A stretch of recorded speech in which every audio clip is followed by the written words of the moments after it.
Alright, man, welcome back to another reaction. Today we got the secret truth behind David Blaine's magic. Like always, let's not waste any time, just get right into this one, man. Most people live their lives with the belief that magic isn't real. David Blaine is commonly known as one of the most iconic I'm sorry, they say it's not real, but there's some things that I have seen that I cannot explain, bruh. I'm just saying, just putting it out there. magicians in modern times, but simplifying David's stunts, illusions, and performances as just magic gives the assumption that it's all fake. However, standing in a block of ice for 3 days, being submerged in water for 7 days, and being trapped in a glass box for 44 days were all very real stunts that thousands of people witnessed with their own two eyes. Yet still, some are not convinced. He has been called a fake, a fraud, a jester, and they do anything to invalidate his work. Here we Despite go, the bruh. critics and Yo, I'm in. borderline physical torture, David Blaine continued to up the ante throughout his career. But why? Well, because he feels most alive when he is just about to die. And this is how he continuously chased that feeling. Magicians have always been entertainers who perform in front of an audience with the intention to bend their minds. Typically, they sport a flashy outfit, a big stage with lights, smoke machines, and additional performers to create a spectacular experience worthy of a $100+ ticket price. Their tricks can be long and drawn out, constantly diverting your attention all over the stage, the audience oohing and eyeing. Performance crescendos to the abracadabra or voila moment that sends the overstimulated audience into an uproar of applause. However, David Blaine was the total opposite of this. David wore a plain shirt and sweats. He was emotionless in the face and gave— Oh my god. These videos are so iconic. Holy shit, dude. I completely forgot about these videos. He just do street magic. I completely forgot about this. Focused crowds of people magic on the street for free. I completely forgot about this. And some quarter tricks where he encouraged people to pay attention as closely as possible. The tricks were nothing spectacular, but what made it interesting were the reactions of the people. What? Look.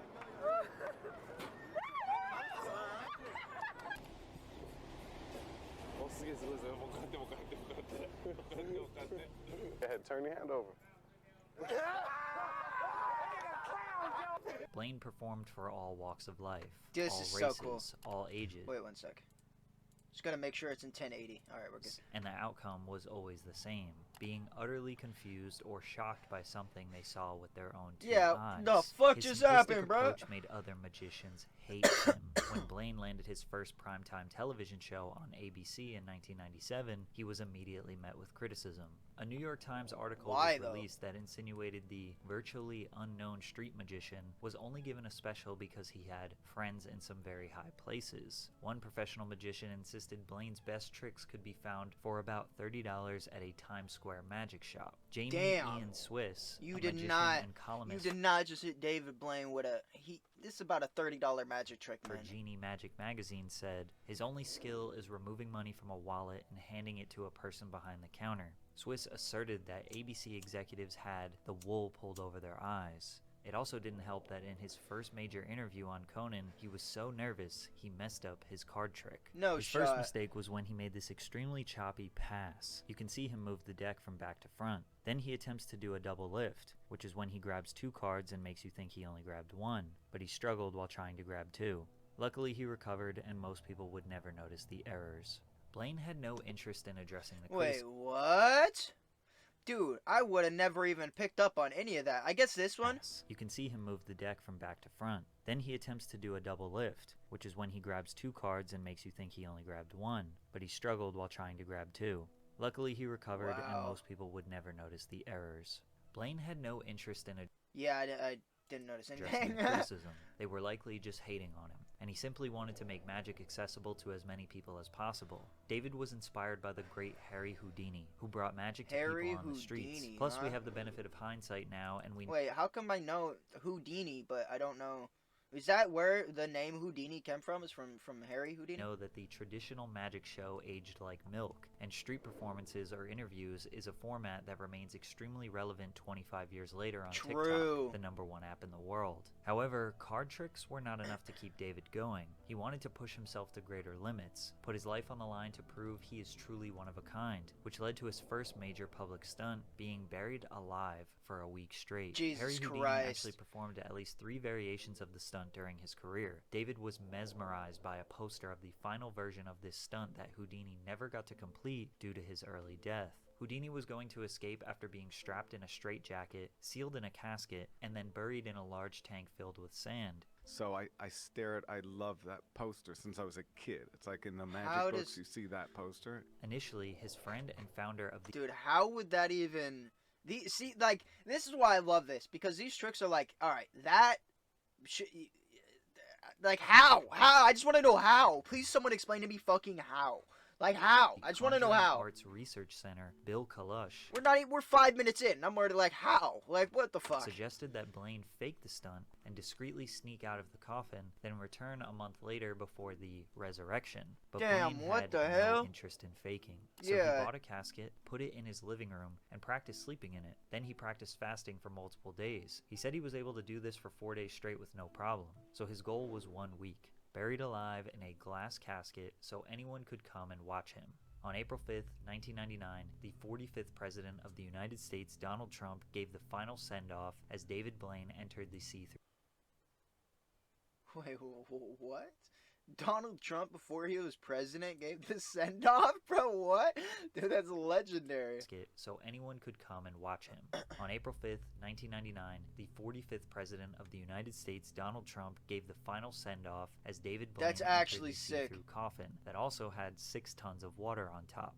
Blaine didn't That's eat for 2 weeks horrifying. before the stunt, but continued drinking water prior to and during the stunt. Oxygen was transferred in and out through holes above his head. A catheter was inserted into Blaine's bladder to safely drain any urine. Spectators would come and go whenever they wanted. He said people would shine flashlights on him at 2 a.m. to make sure he was really in there. He said one of the hardest parts of the stunt was peeing while people were looking at him.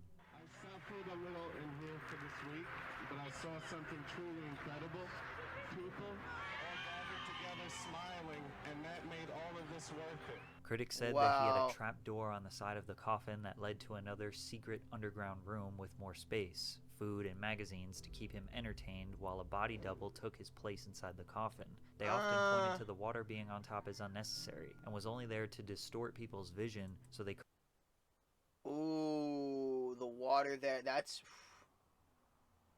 couldn't tell the difference between him and the body double. And honestly, these are decent critiques, but David Yeah. was about to I was about to say, like, the water on top is not... That's not a bad critique. endure something far more dangerous than the buried Oh, alive the stunt. ice. Something that would be significantly This harder ice to one, man. invalidate. But first, let me tell you about today's sponsor, Aura. Have you ever Googled Aura. your Yo, hey, name and seen go use Aura. Wait, you can Google your name? yourself on one of those strange sites that has way too much information about you? No, I have not ever done that. What the fuck? I almost want to now. What the hell? Monka S. Alright, let's get back into this. Jesus.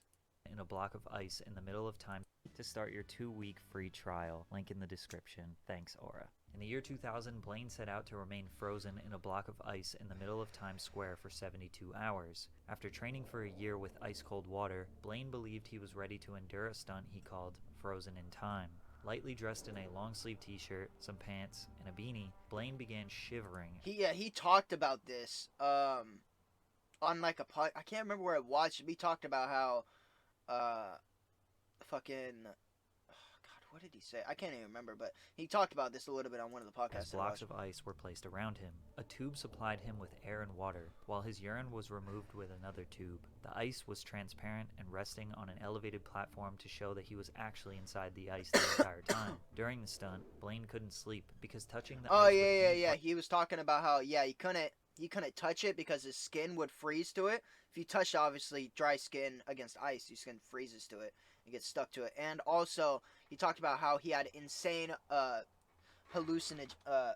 hallucinogens, insane hallucinations the entire time. Part of his body for a long period of time would have caused frostbite. Around hour 55, his eyes went out, and he started hallucinating, saying that he was talking to imaginary people, and they were talking back, It's and insane, spiders were crawling bruh. all over him. But he knew he was in serious trouble when he thought a few hours had passed, when in reality, only 1 minute had passed. What? I was convinced that I was dead and she could no longer see me. As the crowd shouts, "Let him out," the assistants decide to set him free, despite David's demands to not let him out before the 72-hour goal under any circumstance. They had Blaine to was cut him ultimately out with a... confined in the box of Is that a ice. chainsaw? Oh my god, yeah. No, it was on Rogan. Oh my fucking god, I remember this. They had to cut him out with a chainsaw or a circular saw. And I remember he tried to grab the fucking saw. Oh my god, I remember this now. Holy shit. He reached out for the fucking saw. I remember that. Oh my god. For 63 hours, 42 minutes, and 15 seconds before being removed with chainsaws. He nearly died in that ice, but he just as easily could have died from shock after he exited the ice. He was immediately taken to the hospital for treatment. It took 1 month to fully recover. He said he couldn't move his feet for weeks. But this time, the critics were silenced. There was no way to fake this. Whether you saw it on TV or in real life, you knew this was as real as it gets. It's insane, bro.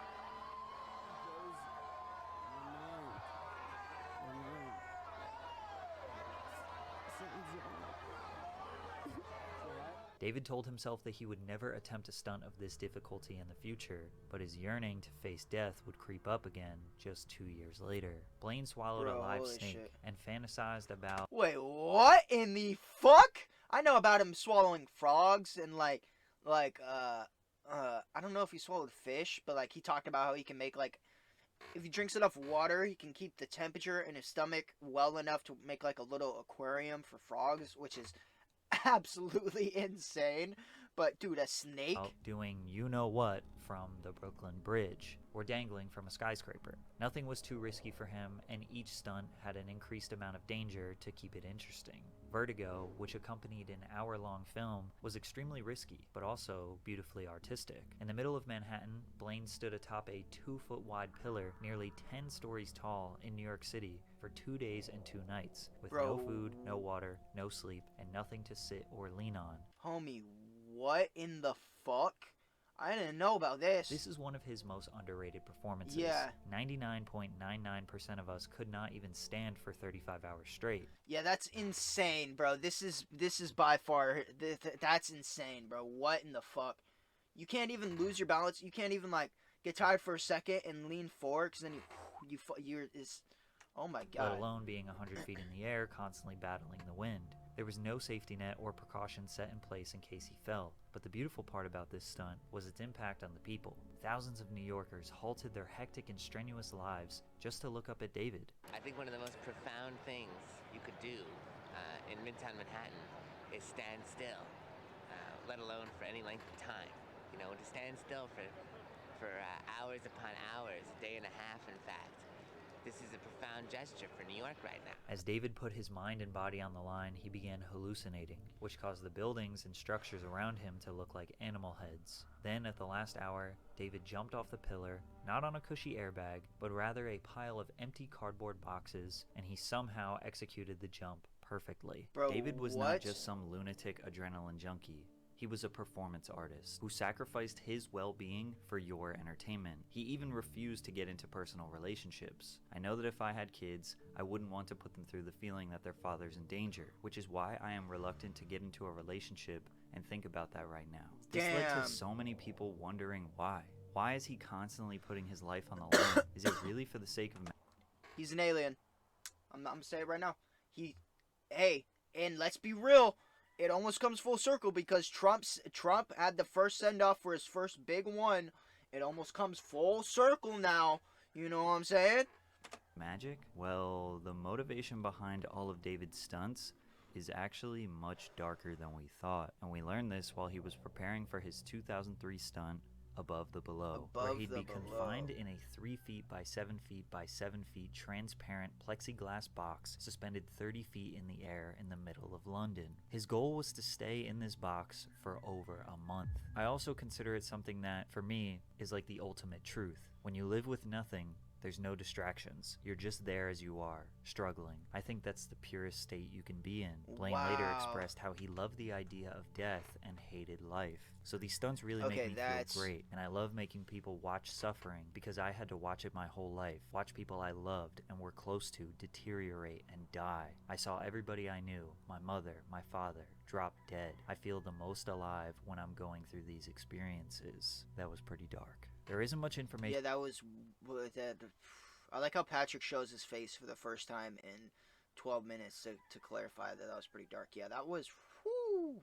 About David's personal life and childhood. We know he was raised by a single mother. He says his father was never in his life. His mother was his first fan. He spent his days as a 10-year-old reading magic books, practicing tricks, and performing them for her and her friends. At 15, she that's developed sick. cancer, so his magic Aw, became her man. escape. When he was 17, he moved out of their New Jersey home and ventured into the Big Apple. Sadly, just 3 years later, she passed away. We know today that David is a very Aw, positive, man. forward-thinking, and happy man, but for the most of his career, he had an extremely dark presence. It's unclear if his persona is just an act, or if it really is him wearing his demons on his sleeve. But either way, if he didn't survive his next stunt, Blaine wanted to be remembered as the greatest showman of all time. In September of 2003, Blaine sealed himself inside the box. A webcam was also installed inside the box to Just saying, I like how Patrick is jumping around with the timeline a little bit, giving us different, not just showing us things in order, but giving us certain facts at a certain time. I really like that. observe his progress over 44 days. Despite Blaine clearly partaking in this endurance stunt, many became skeptical, with some theorizing that he used holograms or body doubles. People were also suspicious regarding his starvation, claiming his water supply was laced with nutritional glucose and sodium supplements, which he adamantly denied. David was Homie, dude, alright, let's be. You didn't know, dude. Alright, you had sodium and glucose and you had minerals in your water, so technically you were eating. Like, shut the fuck up, alright? You can't go fucking 12 hours without eating. I don't want to hear nothing, alright? Fucking Jesus Christ. Some people, you technically, it's like prepared for oh the my God, shut hostility up, that bro. came with being in a foreign country. Blaine was pelted with eggs and paint-filled balloons. That's Golf balls were also egregious. struck in his direction from Tower Bridge. That's Tabloids who were also skeptical of his egregious. performance took the opportunity to stage barbecues beneath Blaine and even flew hamburgers up to his box using a remote-controlled helicopter to taunt him. One Wow. man even attempted to sever the So essentially, they were all assholes. pipe that was supplying him with water. Homie, what? But don't get me wrong, Shouting, "We don't want you here." Jesus fucking Christ. In headlines, after climbing up at the box and attempting to cut off Blaine's water supply, shouting, "We don't want you here." Dude, what the fucking...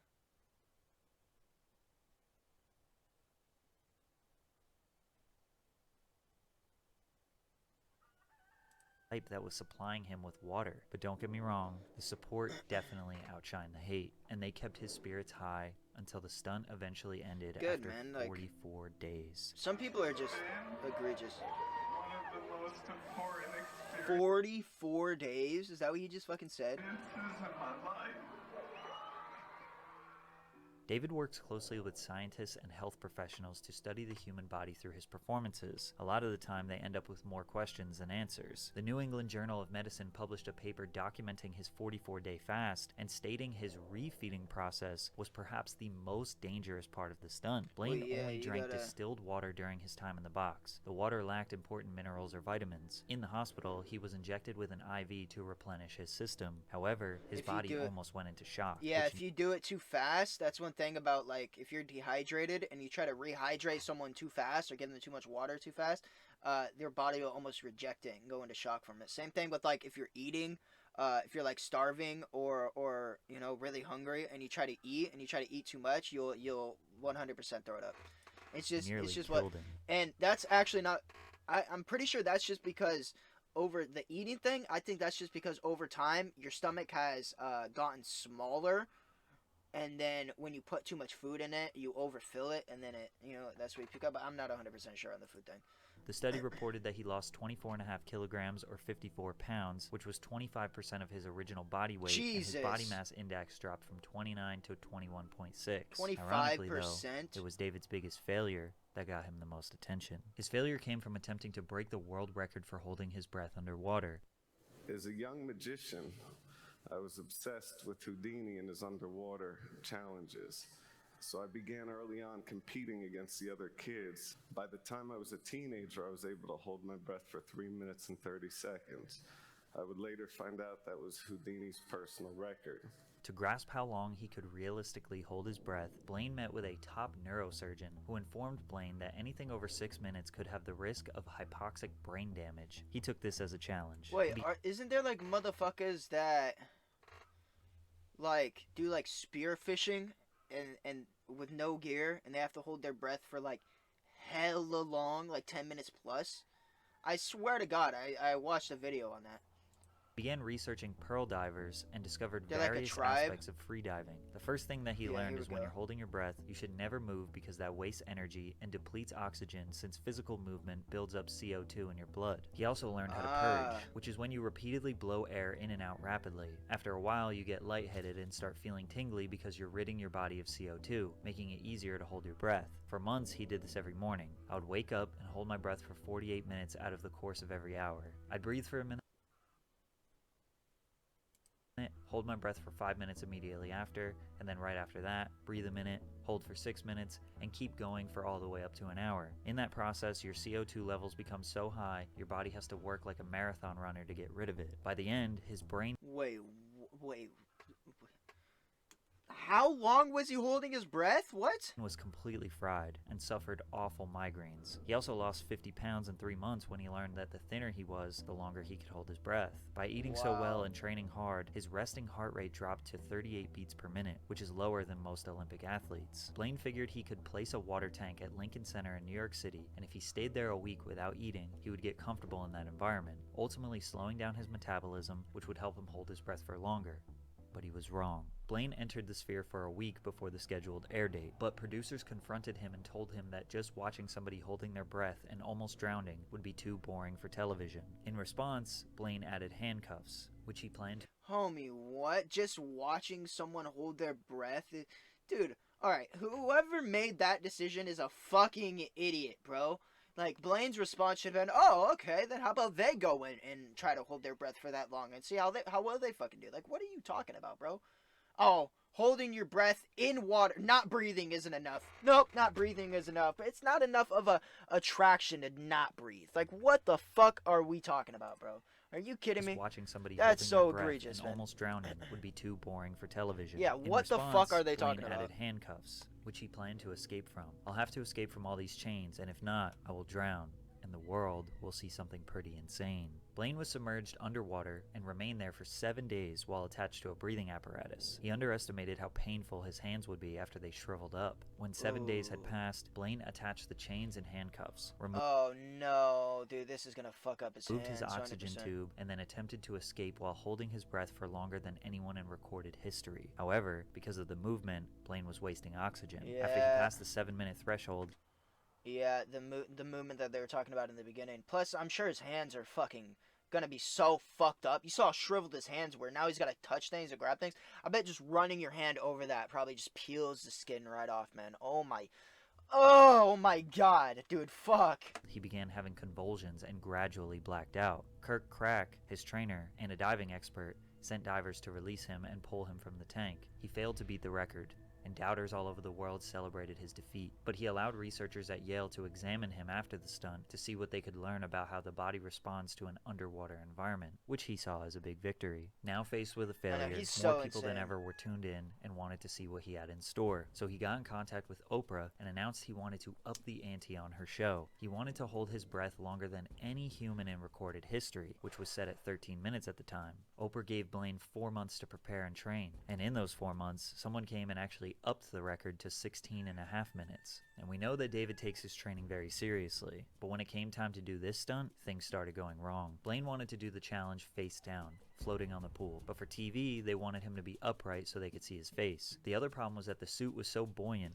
Dude, I hate this whole it won't be that good for television. It's like, bro, fuck the television, dude. Like, What do you mean? What are we talking about here, He bro? had to strap his feet in to keep him from floating. It made him extremely nervous, raising his heart rate. On top of that, they wanted to add a heart rate monitor. The monitor was placed right outside the sphere, meaning every time his heart would beat, he'd hear loud beep noises, which made him even more nervous. Normally, his heart rate would start at 38 beats per minute, and while holding his breath, it would drop to 12 beats per minute. This time, it started at 12. Holy shit.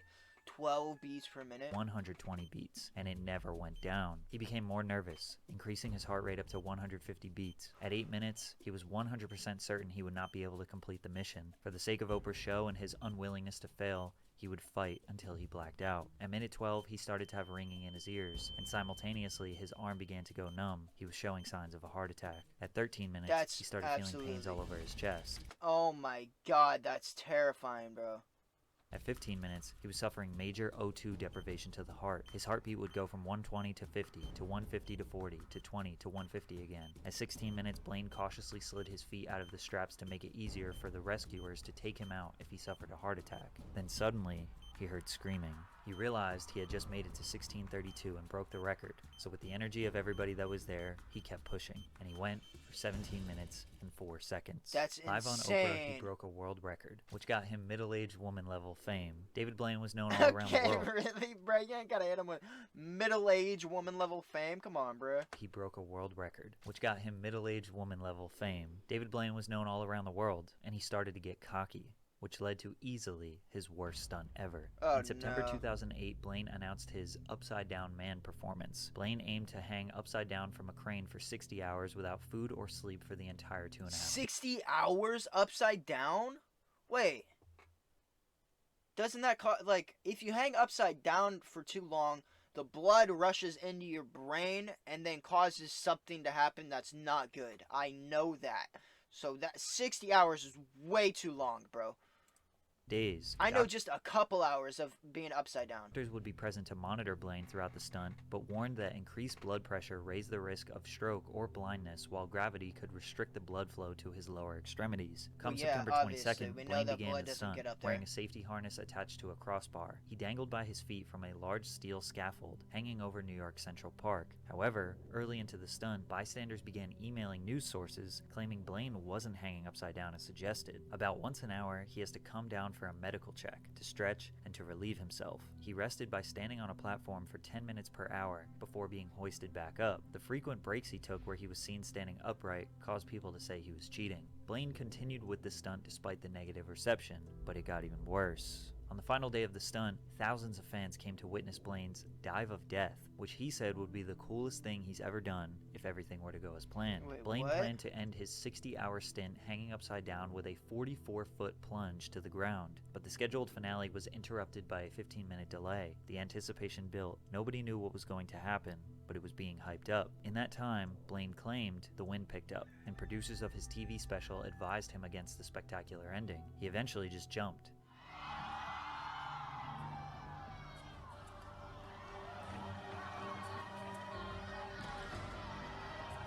The crowd didn't know if the stunt was actually performed, which led to this extremely anticlimactic situation where he was caught midair, then awkwardly dangled above the ground for a minute before being slowly carried away into the night sky. The New York Daily News ridiculed Blaine what with the the fuck headline, is that? "Give us a break." They said To be fair, though, like, what, they want him to do it even though that, I mean, the entire time he's risking death. We know that. Like, I don't know. I feel like being like, oh, bro, you didn't do the grand finale. What the fuck? It's like, dude, you didn't get enough? You just hung upside down for fucking... that like, there were more Jesus boos than Christ. cheers as the stunt ended. Blaine accepted responsibility for the outcome, disappointing fans. I knew that it didn't work right when all my friends called me up and said, "Wait, what happened? I'm confused." This prompted a little break for David. He was world famous now and made some decent money from his movies and his book. He became a go-to talent for Movies. celebrity birthday parties, corporate events, and charities. He didn't want to rush anything to avoid another catastrophe. Plus, something amazing happened. In 2011, he had his first child, Dessa, with his then girlfriend, Wow, he did have a kid, dude. That's awesome. Hell David yeah. always said that if he had a wife or child, his performances would slow down, and that's exactly what happened. Okay, maybe just one more, because being electrocuted was something he always wanted Bro, to do. what in the fuck is this?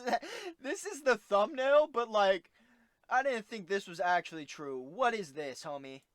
Becoming a dad, it changes you. You now have a purpose in life. I think differently about what I'm doing, and this time we have a very serious team, and I feel very confident that I'll pull this off and be perfectly fine at the end. With the help of the Liberty Science Center, a chainmail suit, and an enormous array of Tesla electrical coils, he planned to stand atop a 20-foot-high pillar for 72 hours without sleep or food while being subjected to 1,000,000 volts of electricity. Blaine prepared for the stunt at home, where he practiced giving himself mild electrical shocks. Nobody's ever been in the middle of a lightning storm for 72 hours, so it's hard to predict what's going to happen. The chainmail suit, commonly known as a Faraday suit, has been designed so that the current would go through the suit and not through his body. Blaine's only real physical challenge was standing still in a heavy suit for 3 days. Which we all know is a piece of cake for him. Dude, let's be real. It's a piece of cake, but dude, that's horrifying. Like, oh yeah, don't worry. The suit will transmit all this fucking lightning that's smacking into you. Don't worry.